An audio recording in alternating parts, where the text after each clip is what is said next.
देख लीजिए दिल्ली दंगा, क्या आपके लिए ये काफी नहीं है? उठा के देख लीजिए निजामुद्दीन मरकज, ये आपके लिए काफी नहीं है? तबलीगी जमात को किसने बदनाम किया, किसने इल्जाम लगाए, किसने डिटेंशन सेंटर में उन्हें भेजा? मेरे भाइयों, इसी अरविंद केजरीवाल ने। आपको याद होगा पिछला इलेक्शन, अरविंद केजरीवाल ने बाकायदा मीडिया के सामने कहा था कि अगर मैं 6-7 मुस्लिम इलाकों की सीट हार भी जाता हूं तो मुझे फर्क नहीं पड़ेगा। यानी कि वो साफ जान गया था कि मुझे मुस्लिम वोट नहीं मिलने वाला। मेरे भाइयों, वो खुला कह रहे हैं हम फिर भी वोट दे रहे हैं। उनके नुमाइंदों को वोट देने का मतलब है आरएसएस को वोट देना। मेरे भाइयों, तकरीबन इस देश को आजाद हुए 75 साल के आसपास हो गए।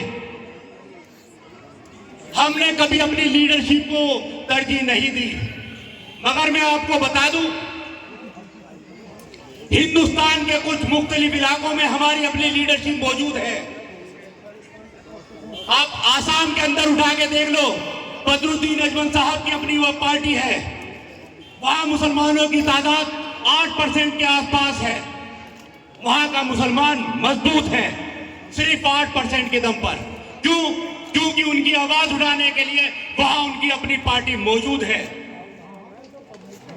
तेलंगाना में देखिए, ऑल इंडिया मजलिस इत्तेहादुल मुस्लिमीन मौजूद है, वहां 9% की आबादी है मुसलमानों की।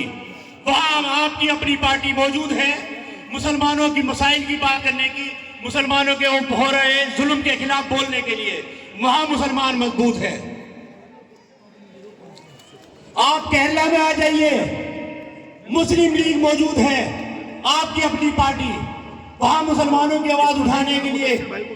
मेरे भाई, वहां क्या तादाद है? 10% के आसपास। जहां अक्सरियत कम है, वोटों की तादाद कम है, फिर भी आप वहां मजबूत हैं। क्या आप दिल्ली में मजबूत नहीं हो सकते? दिल्ली में 18% मुसलमान हैं, यूपी में 18-20% मुसलमान हैं, मगर यहाँ का मुसलमान कमजोर है।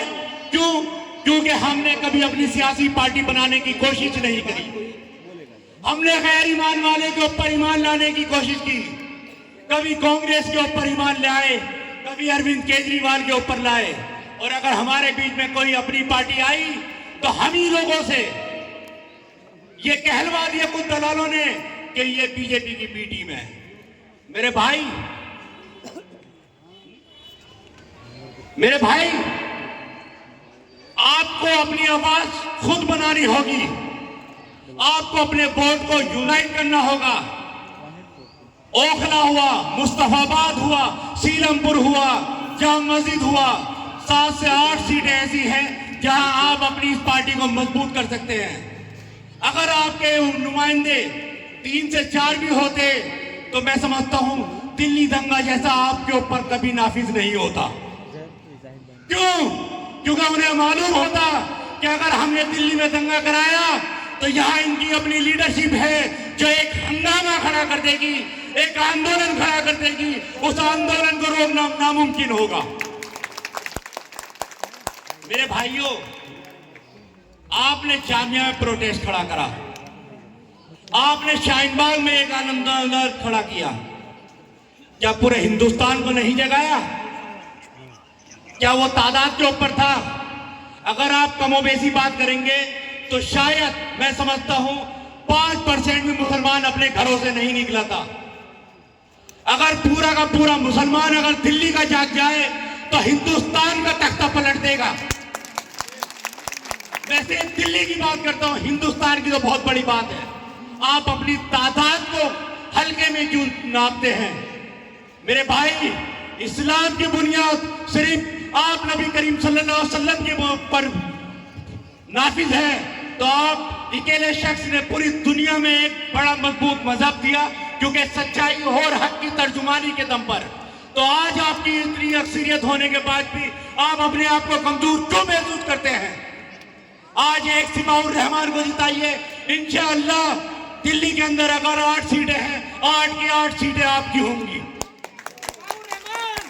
अरे भाई, सिपाउर रहमान आपके घर का बच्चा है और आप घर के लोग अगर उसे नहीं जिताएंगे तो क्या बीजेपी वाले जिताएंगे उन्हें?